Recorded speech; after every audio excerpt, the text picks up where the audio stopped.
Hi, everybody. Yeah, as John said, I'm Jeremiah Clark. I'm CEO and co-owner, co-founder of Moonshine Creek Distillery in Waterville, New Brunswick. That's the exit right at Heartland. And I'd like to say it's a family-run business. It's me and my brother primarily that operate the business. And as Jonathan kind of touched on, is we have a history in the hospitality industry. Myself, I've been a bartender and a server. Seems most of my life, I'm always working a couple jobs, but there always seems to be a side hustle of bartending or serving somewheres. Not so much these days, obviously with COVID here. My brother did the restaurant management program in St. Andrews and managed and worked in a lot of restaurants in the St. Andrews area. Before he came to join me full-time at the distillery, was working with Lisa Erickson at the Five Kings in St. Stephen.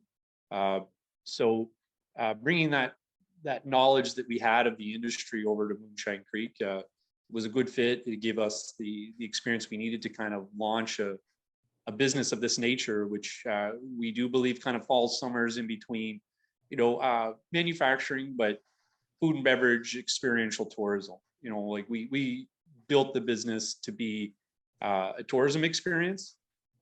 COVID forced us to adapt and turn it to something else. But that is really where kind of our vision was built from, is trying to build things that represented our culture and our province.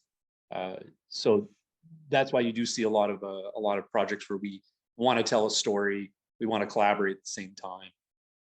But before I get more into that, I'll just kind of take you through a little bit of history, how we got to where we are now. So as Jonathan stated, it was some years back that I went up to Gros Morne to take the program there on sustainable tourism. It was a big eye opener for sure. It definitely made me more aware of the importance of working with other businesses within our community. And some of those businesses obviously not necessarily being tourism operators. So having that understanding, once we got kind of the business up and going, we were immediately kind of looking for collaborations whenever we could find them. The doors for the business opened August 1st, 2018. So we're coming up to being 4 years operational. In that 4 years, the product has adapted a lot to the environment, to COVID. We did start out in mason jars. We really wanted to offer an experience that was similar to what we were seeing in the Southern Appalachians. Me and my brother had taken a trip down to Gatlinburg, Tennessee, to kind of see what they were doing. We wanted to get an idea of maybe how these business models work. And what we saw down there was the perfect, sustainable tourism project. Really, like they had built Gatlinburg and Pigeon Forge on these historical experiences of, Hatfield and McCoy, Grand Ole Opry, and moonshining in the dense hills of the Appalachians. And it almost reminded you of Niagara Falls in a way, but it was all built around this very cliche, stereotypical like moonshine and hillbilly stuff. And they played it up really well. Like you could tell it was a bit of an act, but the streets were just lined with people, and every other door was one of these type of businesses, something that was playing up that historical story of, moonshining in the mountains, or, country music. I thought that there was a lot of similarities there to what I'd like to see here. So we did try to bring some of that business model, what we thought were the best parts of it, up to New Brunswick. And we started out making our product and putting it in mason jars. We wanted to kind of mimic a bit of that business model, but really adapt it to New Brunswick style or Atlantic Canadian style, which we thought was a very humble, style of packaging or marketing. What we found out though is the mason jars, a lot of people had a hard time taking off the lids, and it came with its own problems trying to package like that. So we did have to move on from that. But while we were kind of figuring out the packaging and stuff, we were putting a lot of feelers out there in the market to see who might be willing to collaborate with us. And so we had tried a couple, they didn't necessarily stick. We had teamed up with a local winery, Dunham's Run, and we did a brandy with them. It didn't get as much fanfare or awareness because that was around the time that we started to develop the Ganong project for doing chicken bones liqueur. And that project really began, and we were desperate to try to get people into the distillery and create these experiences where we were teaching them about alcohol, infusion of alcohol to create their own flavors. So chicken bones happened to be one of the things that we were infusing into alcohol and showing people in our workshops. And they had said, you should do this commercially. You should see if Ganong will say yes. And we were trying to have those conversations with them about it. And the market conditions had to be right. And they said yes, that we could do it. It was, as I was saying to Jonathan earlier, it was kind of a double-edged sword. I mean, in one way, it was really great to see the success that we got from that. The other thing, though, we were such a young company that we weren't really prepared for that kind of viral success. And we did the best we could to get through it. If we had done it now, we'd have been far more prepared for sure. But it was kind of a baptism by fire, if you will. We learned a lot very quickly.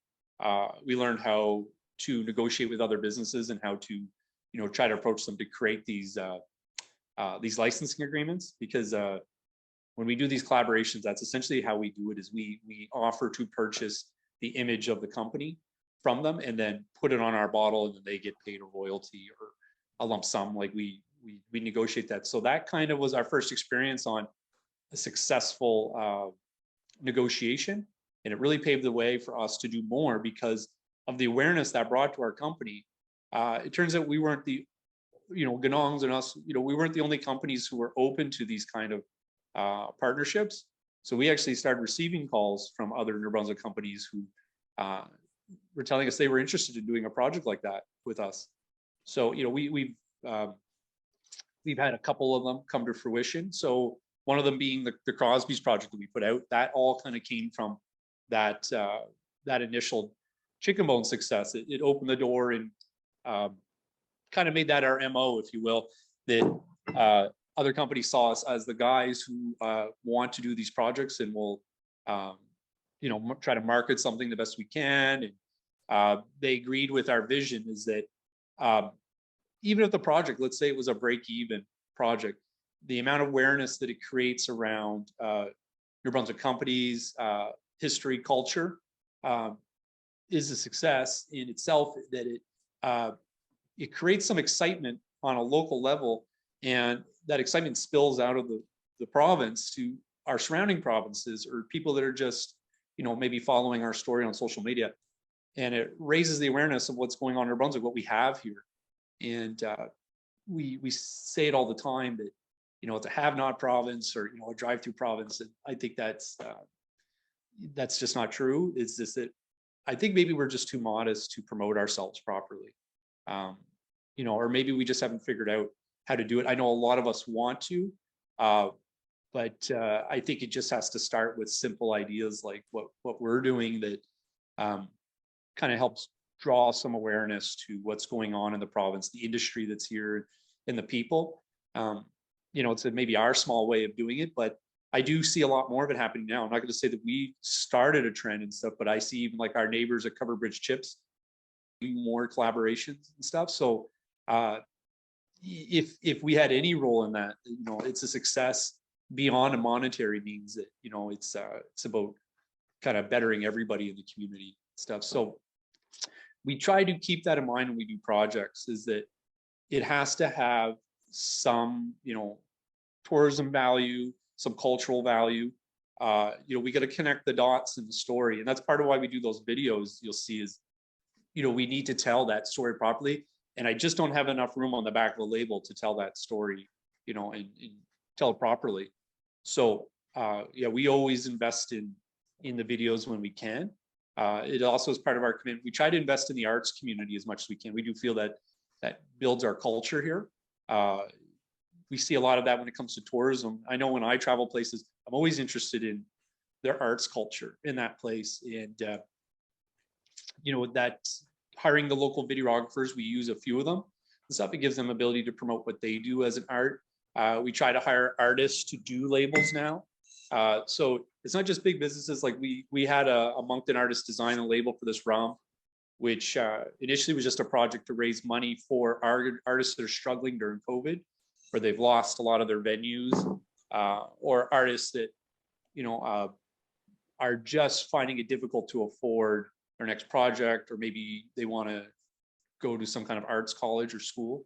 So, we are trying to find ways to not just work with other corporations, but even on a local cultural level, is that being the artist. And yeah, so I mean, I guess there's a lot of like thought that goes into when we try to come up with a product, and we're going to continue to do so. We have a few in the works right now, for working, like one of them right now, really playing on the tourism and historical value that I know I put a lot of value in, is our Prohibition history, which I find doesn't get spoken about enough in our province. Is that we hear a lot about loyalists and whatnot stuff. They don't really talk about the role we had during Prohibition. So right now we're in the deal to purchase the rights to a book who's called When Rum Was King, to work with Goose Lane Publishing to republish that book and put it out there to try to help create a dialogue for a story when it comes to tourism, surrounding Prohibition. So maybe it can help people in communities, tourism operators who have a history of during Prohibition or bootlegging. This might help create a foundation for that conversation, and for them to incorporate it maybe into their tourism experiences.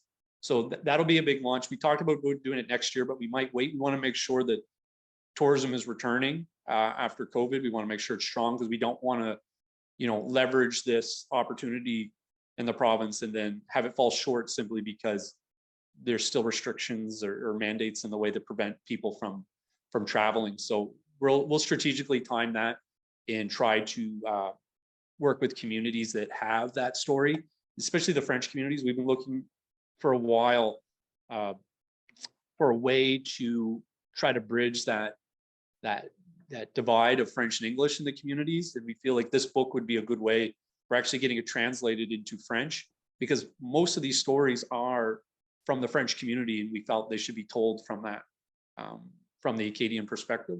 So the Violette family obviously being a big one, and they've given us the permission to use their family history and name to release a rum with it too, and stuff. So I think as we move forward, is like we do these projects that incorporate companies and industry, but we're obviously focusing on the return of tourism looking forward, and trying to find ways that we can incorporate more history specifically for our regions, because that form of cooperation and collaboration with the towns and the communities is really important for us. So that's kind of like where we're at and what we're looking to do moving forward. So during COVID, if I kind of jump over to that, what we had to do to adapt to even get to this point, to be able to have funding to invest in these ideas, because to purchase the rights to a book, or purchase licensing agreements to get a product off the ground, I mean, we obviously need to have capital within the company. So we've had to adapt in ways that our business plan never could have foresaw. Once in a century pandemic. I don't think anybody could have saw that coming. And so we had to make hand sanitizer for a while. It wasn't a thrilling venture by any means for us, but it did open the door to a great opportunity. Was this sense of community that came from it, is that we had, when people knew we could distill to make alcohol for a hand sanitizer, we had industry reaching out to us from every sector, asking what they could do to help us. We had transportation companies, assigning team drivers to pick up, glycerin or peroxide or alcohol we purchased from larger producers to get it to us within a matter of days instead of weeks. We saw the maple syrup industry donating our maple syrup to us because it had sugar and we could ferment the sugar to make alcohol. Moosehead gave us a tanker load full of beer. They gave us 24,000 liters of beer at no cost to distill, to pull the alcohol out to make hand sanitizer. And that specific project actually led the way to something greater. It gave us an opportunity. The way I kind of saw it was, people are giving all this stuff for free. And at some point, I'm feeling like we're capitalizing on a natural disaster. It doesn't feel right. It's not what we set out to do. We're just happy to do our part as, you know, citizens of this community, you know. So we were thinking of ways we have to do something charitable and pay it forward. So when I asked Moosehead, I said, how would you feel about if I took some of that beer you donated, I'll distill it down and we'll barrel age it. We'll make a whiskey that will have your name on it. You've never done that before. It'll all be for charity. We'll pay all the expenses for bottling and doing whatever, and we'll donate it. And then, you know, that project I felt was kind of a good turning point for us, like a feel good thing during COVID. It definitely energized us and gave us something to look forward to. So what we did is we pre-sold that whiskey at $100 a bottle. We only pre-sold 500 of them, but we were able to, in less than a day, it was about 16 hours, sell 500 bottles and raise $50,000 just initially to do that. And so, like, here, I'll share my screen. So we had, you know, we were able to give that to the food banks of the province. And the great thing, I guess, about this project is it's not even done paying, you know, out as far as charity is concerned, is that the project will actually make about 650 bottles. So there's roughly about another, we did donate bottles to people who helped. So the trucking companies and people who donate stuff, they each got a bottle, but there's about 100 bottles left that we're gonna, once it's ready in 2023 is, you know, put them up for kind of silent auction or sell them and raise more money. But it was a great way for us to work with another New Brunswick company. It was a prime example of us being able to find a way to, sorry, let me turn that screen off here. Stop share. And it was a great way to find another way to collaborate with a company that we probably never really would have talked to. So, you know, these kind of projects, I feel that if you're always looking for something, a way that you can be part of a community or get involved, you know, in whatever capacity you can. I bet there's a lot of people out there that are also looking for that.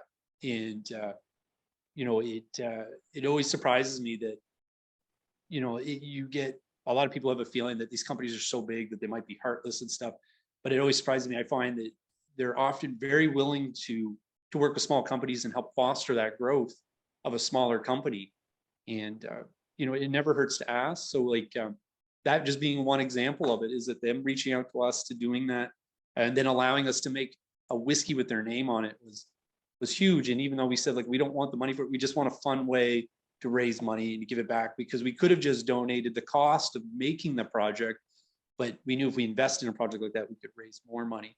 So, and that's what we've kind of continued to do. We are always looking for ways to kind of reinvest back into the community. So in more ways than just creating a product that promotes the culture, you know, promotes the history and any kind of excitement that can then hopefully translate into some experience as a tourist comes through our province and stops at our distillery or finds a product on a shelf or online. You know, we really want to make sure that we are, you know, active members in the community. So that being said, it's something that moving forward, like, there's always challenges the bigger we get. I find we get caught up in a lot of legalities now. It's not so easy as just asking kindly. We've learned a lot of lessons about making sure you have complete contracts, you know, everybody understands each other's expectations, but it's not discouraging at all. It just creates another layer of business. But I guess we kind of just look at it as a ways that we must be doing well if we're getting to this point. These are what I guess we're told are highbrow problems if we're getting to this level, and we're just about 4 years old. So like, I don't think we have any intention of slowing down. Like, say, the Goose Lane Publishing partnership with the Violettes is just one idea of many that we're trying to get off the ground. So yeah, as we move forward, I mean, we really are, we always keep an open mind to working with, you know, business and industry, towns, trying to see what we could do to be part of the community. And I do attribute that to a lot of the success we've seen to date, is just being willing to partner with people and tell a story. And, you know, I do think that not everything comes down to, monetary success in business. I like to think that it's kind of what you're contributing to your community, and you feel good about what you're doing at the end of the day. I think all of us involved at Moonshine Creek we do feel like we're living up to those standards we've set for ourselves. We're always trying to make it better too. So I guess one project I guess I did forget to mention was so the kind of the return of tourism, and looking at, we're getting seeing more of these craft breweries and distilleries that popping up in every town. MB Liquor is working on ways that we can cross sell with each other. We're allowed to do that now. So it does leave opportunities and avenues to sell other people's products from across the province and say my store in Waterville, because our store, we're an agency store. We can sell our alcohol on site. We generally or traditionally do tours. We haven't been because of COVID, but we hope to continue again here in the spring. And we're doing a bit of a renovation to create some more space so people feel more comfortable coming in, taking a tour or waiting for a tour, because sometimes we get a bit of a lineup in the summer. Some days seem to be busier than others. But another initiative we're trying to do right now is we're trying to create labels that have more historical or significant landmarks of towns and stuff. So like our whiskey we started with, we put the covered bridge on it. And so we'll do more in like our whiskey lineup. So we wanted to kind of add more historical things. And the reason why is we find there's a lot of towns we go to, and there might not be a proper, Heartland's a great example. There's not really a great shop for buying tourism items or souvenirs. There used to be there, but they've all shut down. And so we thought at the very least, if they stopped at ours, at least that had a picture of the bridge and it would be a bit of a souvenir. And moving forward, we're going to continue to look for those opportunities in communities and try to create the story around a product that aren't just our community. And I guess we arrived on this idea because we do believe, even though like here in this province, a lot of people seem to think of their community as just the municipality or local service district, or maybe a few of them. But we really look at the province as a whole as our community. 750,000 people. It's kind of spread out in its way, but in normal times, I say normal pre-COVID, we found ourselves traveling through the province a lot to do bartending at different events, and talking to people, and, we're all the same people. It is one big community. And, we always wanted to look at ways that we can show up to a town or send something to a town that says, we're really trying to promote you too. It's not just right where we're from. Like, we really want the province as a whole to succeed, to Atlantic Canada as a whole to succeed. So this has really been, I guess, our mission to date, is again just finding any way we can to create, a sustainable, a tourism experience, or sustainable industry here. So I guess if I kind of segue back to the beginning about going to GMIST and how it opened my eyes, this is really, what it was able to kind of teach me. I guess when I was there, it was very enlightening in that regard. Is that it just set off something that told me, like, if I want to be part of the community, if you want to run a successful business, you have to start looking at ways of working with everybody, and not just even say maybe my region here, but the province as a whole. And I do think that when you start doing it, even though you may have some friction and you may have people that are pushing back, if you just start doing it, other people will catch on, and I think they'll start doing it too. And the province and our communities, people are all better for it. And I'm optimistic that this summer we'll start to see a return of that tourism, and there's going to be a lot of innovative ideas out there for growth and how to capture some of this some, I don't know how to describe it. I guess everybody kind of feels cooped up. So I think there's some excitement to get out and travel, and I think we'll be able to capture some of that excitement here, or create some wonder about our province that gives people that positive experience to go home with. As we recover from the pandemic and stuff, and people start coming back, I'm hoping that those people, even though it might be a few starting out, that they tell other people where they're from about us. And, you know, as people get out, this will be more of a destination, not just a drive-through province. So I guess from there, I'll probably, I guess it's probably it. I don't know. I probably missed something. There's a lot I could talk about, but I don't know if anybody has any questions, anything you want to talk about as far as your projects are concerned. And, you know, if you want to have a chat about it, or I'm open to kind of any questions or conversation about what other people are doing, and, you know, anything I could do to help. Jeremiah, oh my God, that was awesome. Like, I truly appreciate where you have taken that conversation. You know, the things that jump out at me very clearly, you know, you're not pushing product, you're selling a story. And the story that you're telling happens to be wrapped around this product that I can buy. That's an incredible product, by the way, for those of you who haven't had the opportunity to try it. But I think it's something that we should all be thinking about as business owners and operators of, you know, I'm not necessarily a kayak operator. I'm not necessarily a B&B owner. I'm sort of this gateway to this incredible story that can take place, you know, in Nova Scotia, in Prince Edward Island, in New Brunswick. So I appreciate where you have taken your business. And I think from a, you know, as a young business, you figured this out way quicker than a lot of us. Takes us many, many years to you know, get to that point. So I applaud you on that, and I'll be interesting to hear others take on that. And the other one, I guess I wanted to just ask you maybe to share a bit more on. You early on have identified this sort of concept in your business around partnering and partnership, and we have this tendency in our industry to sort of create our little silos, and you know, it's mine. And sometimes we don't necessarily play nice with others at times. I appreciate where you have been able to take your business. You know, can you expand a little bit more on sort of why you saw that path forward, and, you know, with the partnerships and the value that is played in your business? Yeah, so when we, especially like we had the idea and we were, I don't want to say lazy on execution. There was some hesitancy, and there's obviously a lot of conversation, or due diligence is really what it is. But once we opened the doors, we started doing tourism.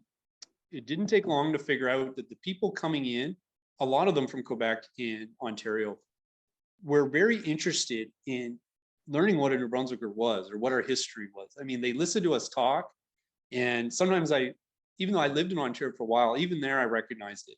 But these people sometimes looked at it as a novelty, the way we spoke, and you know, just sayings we have that, you know, colloquialisms, things that they didn't, they'd never heard.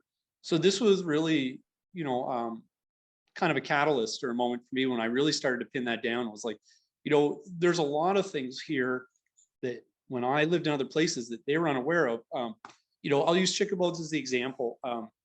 And I'm sorry if I offend anybody saying this. So when I was there, if you had chocolate and cinnamon, people would call it Mexican hot chocolate. And I'd say, we say chicken bones. It's like, it's like, I was like, it's far more politically correct in a way. It always struck me as like very weird that they would say that. But then again, it's because I grew up in a place where that flavor combination was just called a chicken bone flavor.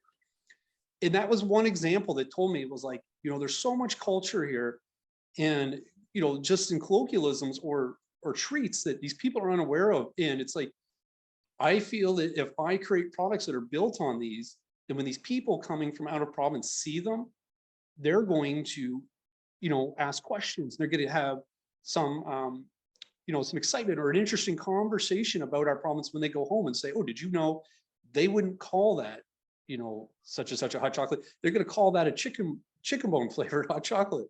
And so, I mean, that was just one example, but even like, say, like a term we use around here, we'd say like, oh, hey, if you're going to go for a bumble, they had no idea what that word was, but I always thought everybody knew what a bumble was.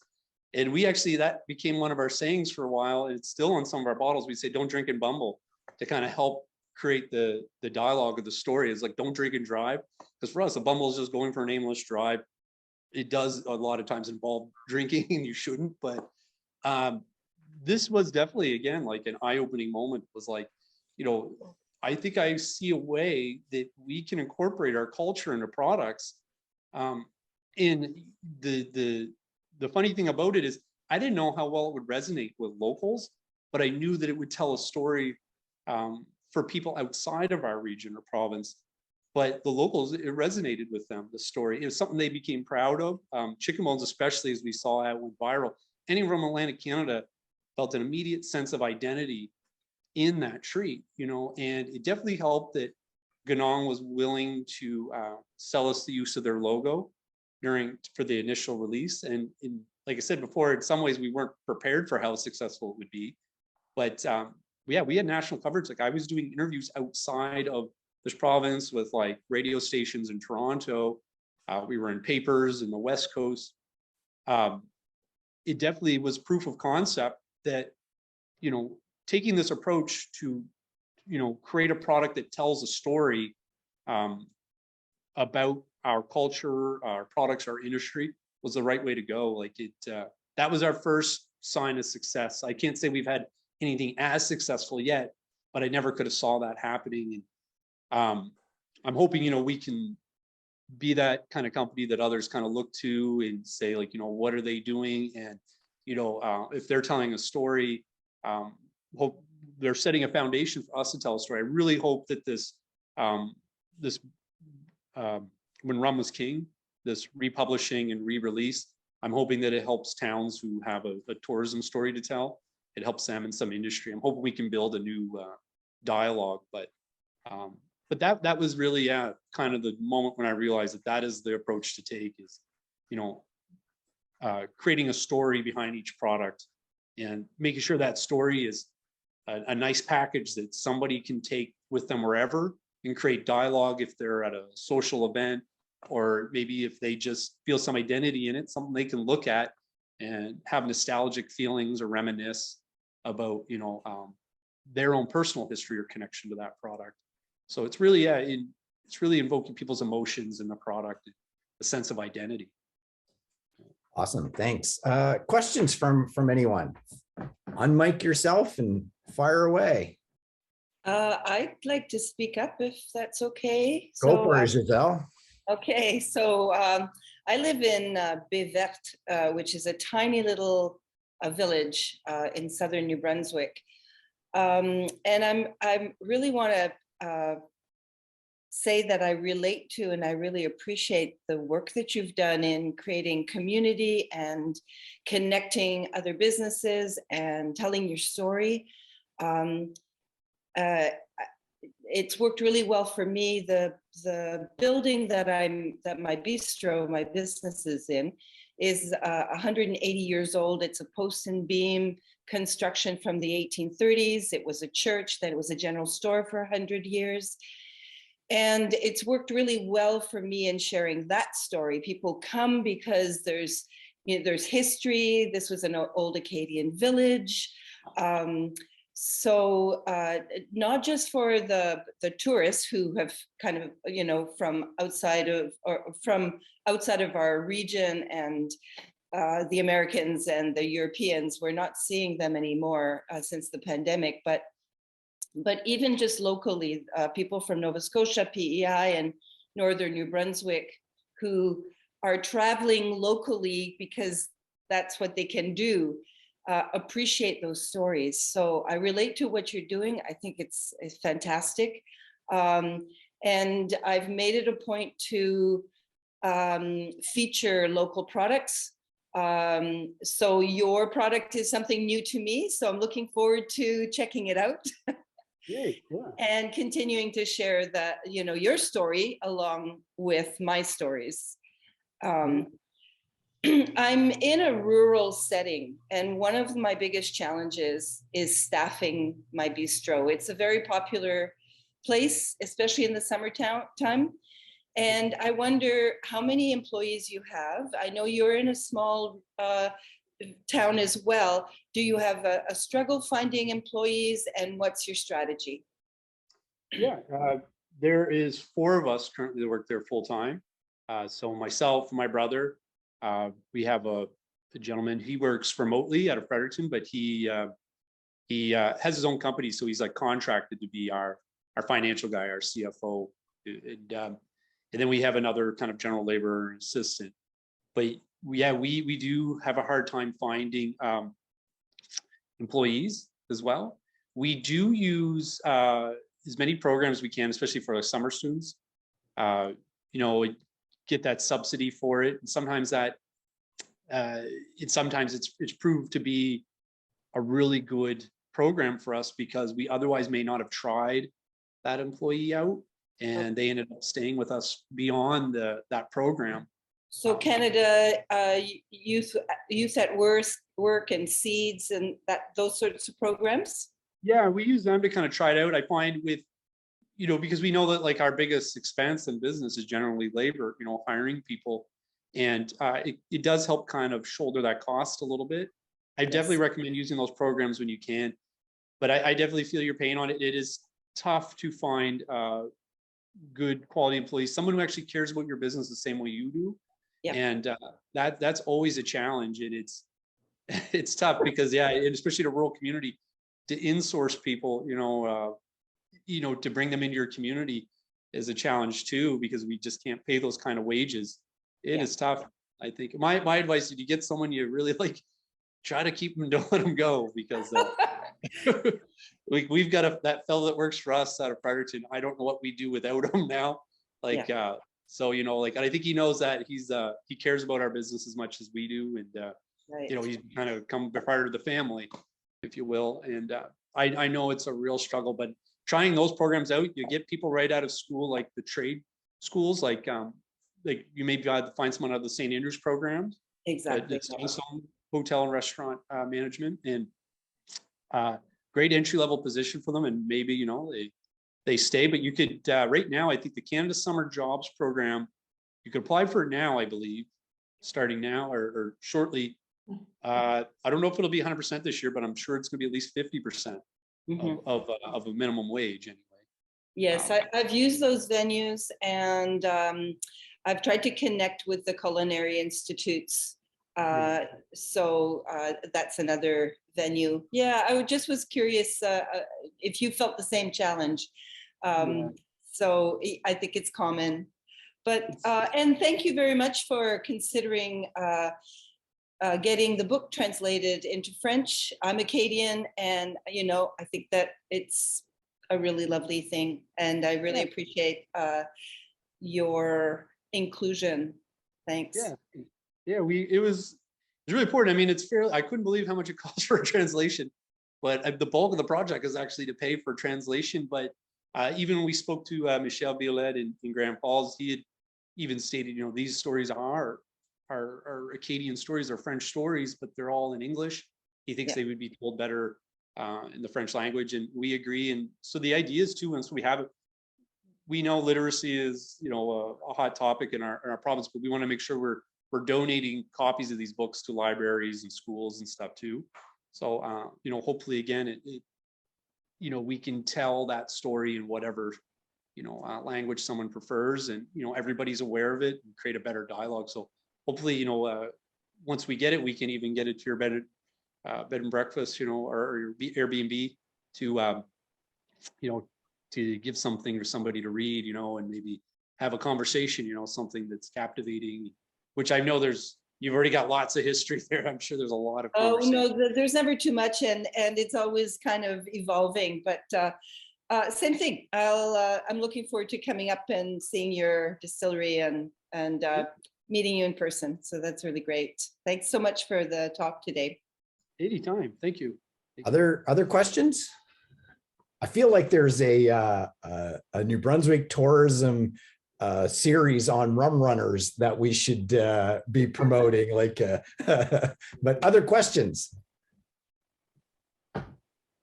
Let's say there's I'll tell you a funny story too. It's so one of the videographers we were using to do a video, he had heard that we were doing this project with when rum was king, that book, and the Violette family. And I'd said to him, I want to recreate a 10-minute video that retells one of the best stories in that book. I want dated looking characters in a set. I want a full, 10-minute professional video. And he told me the price, and I was like, oh my goodness.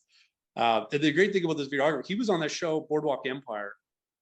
His name's Clem McIntosh. He's a local guy in our area. And I think now he works in St. John, or what are they called? Harrington House or something. Hemmings House. Hemmings House, yeah. But what evolved from that is his friend, who was a former Apple TV producer and stuff, they've started to write a story that they're collecting investment on. I think they've already found it. They talked about it might be sold to Amazon, but they wanted to create a mini series on a loose interpretation of the story of Prohibition in New Brunswick. And now I think they've maybe settled for a movie, but we've been feeding them material to help them write. So they're kind of changing names and stuff, but it's supposed to take place in New Brunswick, but they're still working on that. And that would be a great, again, foundational tool for more of this conversation within towns about, their history and rum running or bootlegging, prohibition. So it's amazing the kind of things that can kind of come from these conversations, and you never know what direction it's going to go or who can take that idea and really run with it to the next stage. So it's, again, if that helps the community as a whole, like, we've been happy to give them any literature we can. And they've asked when we go to do some interviews with the Violette family that they'd like to film them and try to get them recorded and, kind of cataloged. So we're supposed to meet with some of the Violette's, Michelle's grandparents, who would be, if I think of the patriarch of the family, so Albany and Leonard, grandson stuff. So that, so they would have been I think in that book of When Rum Was King, they're the protagonists, if you will. In my opinion, they are, our very savvy, smart bootleggers who are always out thinking and outsmarting the law. And they have a lot of great stories. So, and there's a lot of stories and pictures that they've never given to the archives that they're willing to share with us. So if you go to the Brunswick Archives at UNB, you'll see they've donated their old ledgers and letters of bribery, all sorts of things. There's a great history there. So it's, That's so cool. If anything, I could say this example, if you have things like that in your community or tied to your business, don't be afraid to leverage a program like LearnSphere and find a way to maybe, if you want to film that story or find some other source, avenue of media of some kind to tell that story. There's programs out there that will help you do that. And, as far as a community is involved, these stories are great. Your local, I'm sure, town and tourism director would be happy to share these. And, it helps you tell your story, even when you have your own social media, to have something on there where sometimes maybe the spoken word doesn't do it justice and you want more visuals and stuff. There are guys out there that do a phenomenal job. Some of our videos we use is a gentleman, Adam Hodnett, from he's from the Miramichi, goes by Folk Media is his company, and he's an amazing storyteller. He does some of our work and stuff, and very affordable. He's familiar with the programs like the LearnSphere program, so he knows how to leverage that too. So I guess I would give that piece of advice too. If you have a story and you wanted to kind of use the direction we used, I'm very happy, if you contact me afterwards to try to connect the dots for you and introduce you to any of these people, if you're also interested in that. That's awesome. Thanks for that that offer out. Margot, you look like you had a question. I was just wondering how, trying to find the best way to put it. When you started, like, did you start, was it already a distillery you had? Did you start from scratch? How did you progress? Yeah. So we built it from the ground up. We had to develop the land and start from scratch. The only real experience I had distilling part of that was making moonshine from beer and wine that didn't turn out great. I wanted to save the alcohol from it. I didn't want to waste it. So, that was kind of our, what they say, necessity is the mother of invention. that was kind of how that came about. But I enjoyed distilling more than I ever did making beer, wine, or cider. And I actually felt I was a bit better at it. I don't know if that says a lot or a little about how good I was at making beer or wine, but or spirits for that matter. But yeah, it was just an idea. It started from the ground up, you know, but we didn't, you know, we didn't stop ever trying to get ourselves out there. Like I was bartending events at no cost just so I could get my product out there to have conversations. That form of guerrilla marketing really helped grow our company in its infancy. Just, you know, putting everything I had into trying to get people to try the product or talk to us, you know, so I would have this opportunity to, you know, get some kind of a dialogue with them, you know, so they could introduce them to us in the company. And it's a shame COVID's kind of taken that away from us, and I miss it. You know, there's something energizing about talking to people, and what we're doing right now, like it gets me excited about my own business when I can talk to people about it, because I do have a passion for it. And then just hearing maybe, you know, their stories and having that dialogue is just even more encouraging, that, you know, that it's not just falling on deaf ears, that people want to have a discussion, that there's a lot of people out there with ideas and curiosity, and they want to either learn more about us or they want to tell me about themselves. And you know, I really, I miss having those dialogues. So I'm very, very hopeful for what this summer will have in store for us. I see we're coming to the end. Trina, do you have a question that you want to ask? I would like to, Jeremiah, if that's okay. Yep. Yeah. In tourism, there's a lot of opportunity for alcohol and distilleries and wineries to partner for, I work in the cruise industry, so for shore excursions, it's not always about going to a location, but it's about having experience at a specific location. Yeah. Have you partnered with any other business where you've had to go on site? We're specifically asking about liquor licensing and how complicated that may be if you've had to partner with someone at a different location. Have you worked in any of that capacity? Yeah, we've done a couple things. So the easiest ones are when it's like an event like Rib Fest. They have a license, we're on their grounds, and then we're just working under their license. But it's been as complicated before as having to apply for our own to go there. Okay. And you know, just applying for the special events license. We've also done, actually this came about because of the GMIST experience, is that we had partnered with Cape and Rage and the Lighthouse there with their former, she would be their tourism director. And we helped them build like a moonshine experience up in the hill, where we lent them a still and they distilled moonshine kind of up there. It was more for show. It was more like water they're distilling, but they got a bottle of a moonshine that I distilled and I just kind of sold to their restaurant. And then these people more or less got it. So they found a way that they were able to gift the bottle for the experience. It was kind of like when you go to stay in a hotel room and they might gift you a bottle. You know, they were able to do that or get permission to do that with Department of Public Safety and NB Liquor. Right. So like we have had it as complicated as actually trying to help build an experience before, but right. I mean, we're always up for challenges for things like that. That's what I was going to ask you. We've got we're looking to try and build something for an exclusive cruise line coming in 2023, and only for 3 calls. So to try and get somebody to come on board on a permanent basis, we don't know if that ship will come to port in 2024. So we're trying to find someone, but the establishment doesn't want, this is what the cruise line wants. They're telling us, we want to go there and we want to do this. Yeah. But the establishment doesn't want to obtain a liquor license, and I understand that. So now we're struggling trying to find a local that can get through that red tape to bring the liquor license to the location.